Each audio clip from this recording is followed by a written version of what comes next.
Hi, and welcome back to my channel. My name is Bryndís. I like to read, and today I'm going to talk about the books that I've been reading this last week. And it's been a good week of reading. I haven't been reading a lot because I've just been doing other things, but I did read one book, start and finish this week. And so the first book that I read was Druids, a very short introduction, I think it's called. And so this was a part of Historathon, which is a year-long reading event that takes place here on Booktube. And it is, as the name implies, a very short introduction to Druids, the Druids, who were Celtic. So I've been curious about the Druids for a long time, and feel like all I know about them is I don't know, something that I saw in Merlin or something on TV. So don't really know a lot about them, and so I just kind of Googled my audiobook app. I just Googled Druids, and this is kind of what came up, like a relatively short, and this sounded good. I did check the reviews on Goodreads, and it did have mixed reviews, but it doesn't really go in depth into what the Druids are or were. But it's like the title implies, a very short introduction, so it kind of gives you some idea. And I thought it was very interesting.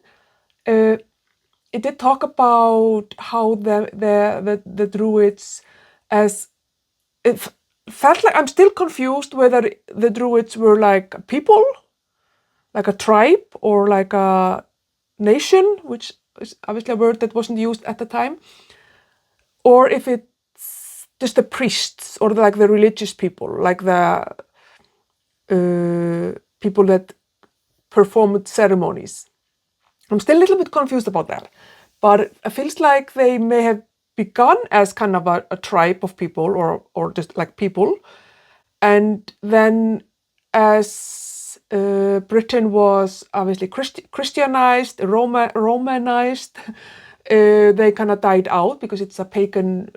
It's a pagan religion, and so they kind of evolved from being like people into being just this small group of these priests or religious, like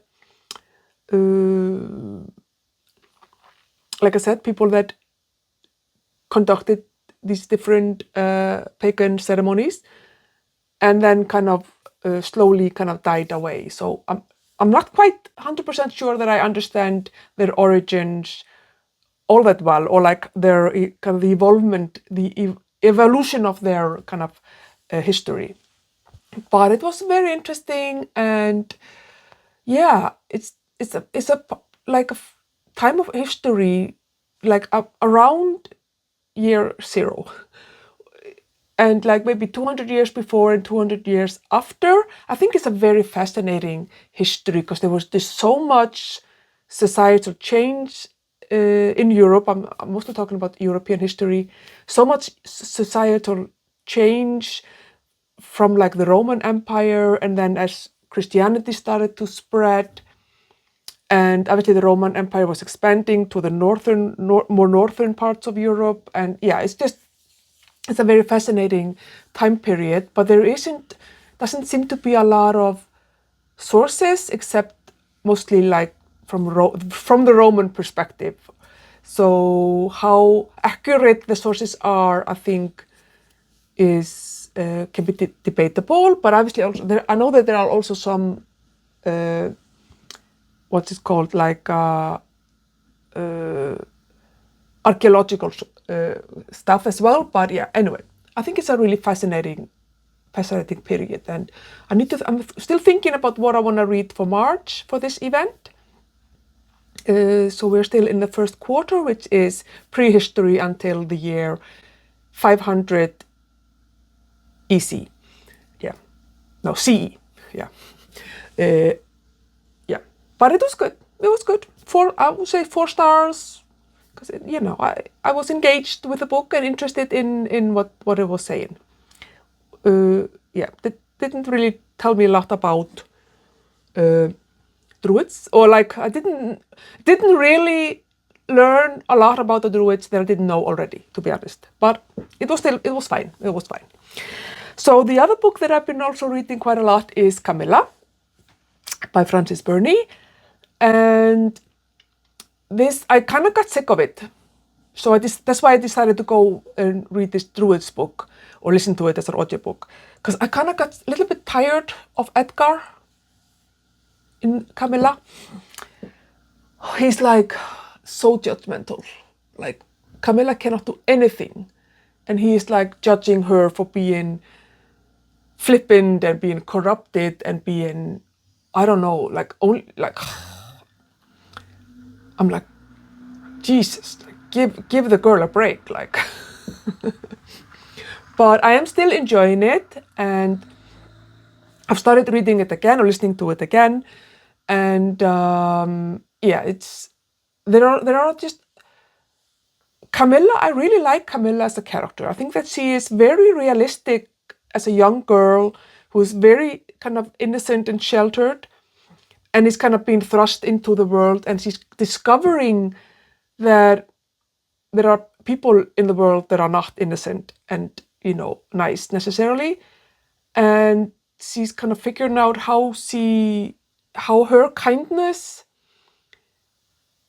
can be, like, how can she can be this kind, honest, honorable person, because everybody around her seems to be having like alternative motives and schemes and stuff like that, and that's still interesting to me.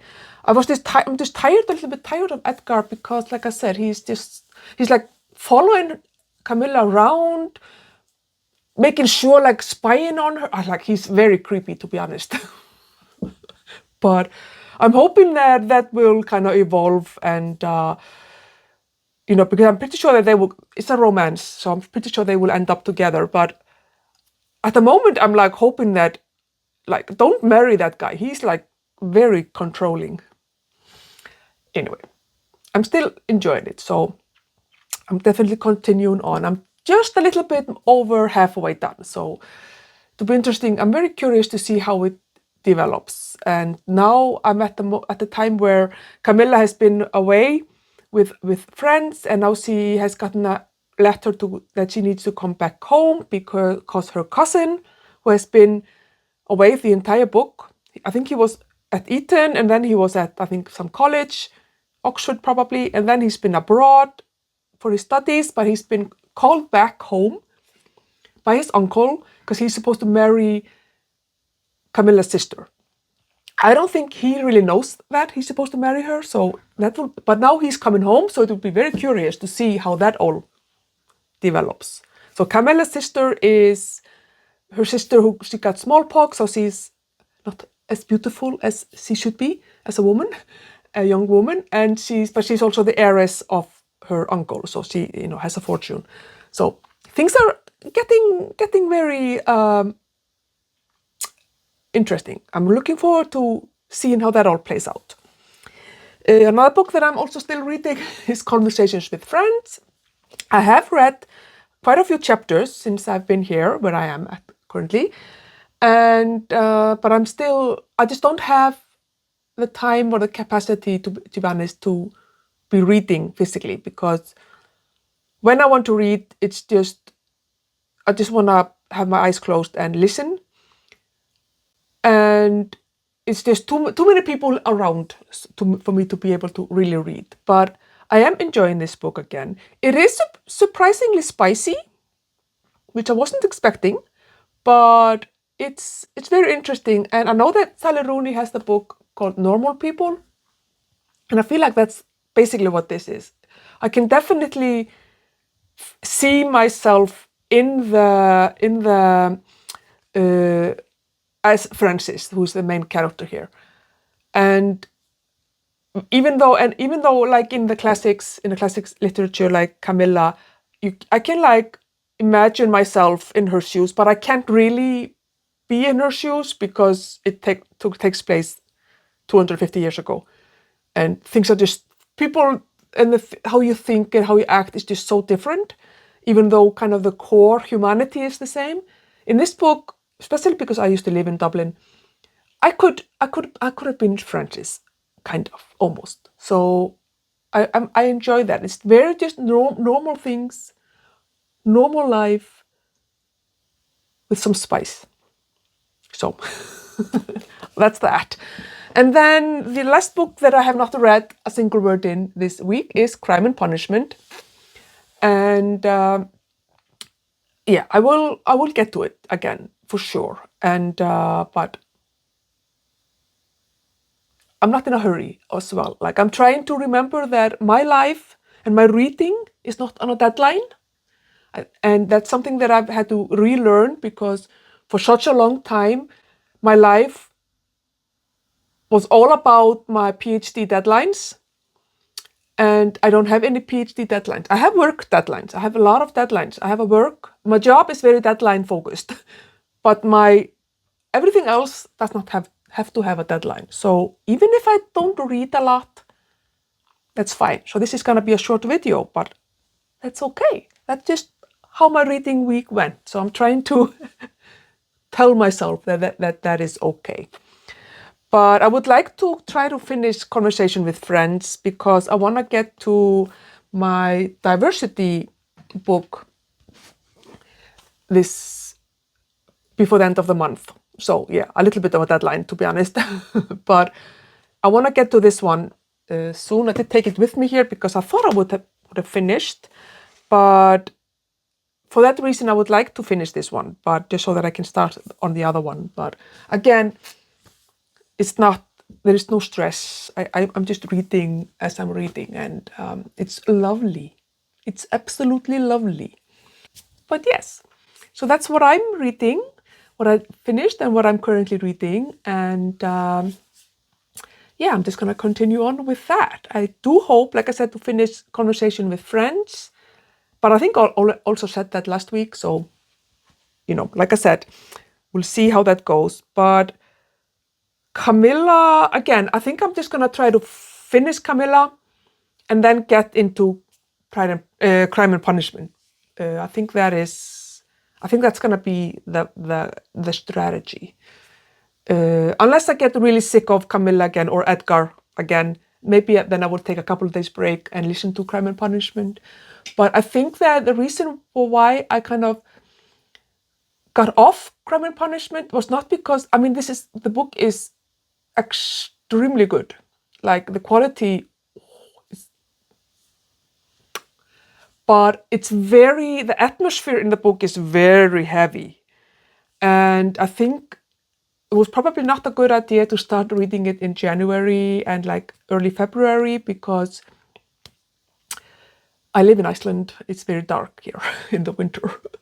And it is starting to get lighter, even now on February 19th. No, February 16th. It's already like the morning, it's getting light around 9:30 instead of like 11. So, I can see the light coming back. So maybe as I see that, I will want to read Crime and Punishment. But when it's so dark all the time, I don't think reading really dark literature is necessarily the best thing. But anyway, I'm going to stop rambling, and I'm just going to continue to read. Thank you for watching, and I'm going to put a little bit of a montage at the end of this video, because Emma, my darling Emma, had her birthday yesterday, which will be 2 days ago when this video is published. So on Sunday, February 15th, she turned 18. My darling Emma. So I'm gonna find some copyright-free music and put a little bit of a montage of her, my darling, at the end of this video. So thank you for watching, and let me know if you have pets and their names and their ages and their species. would love to know about all of our pets. Bye bye.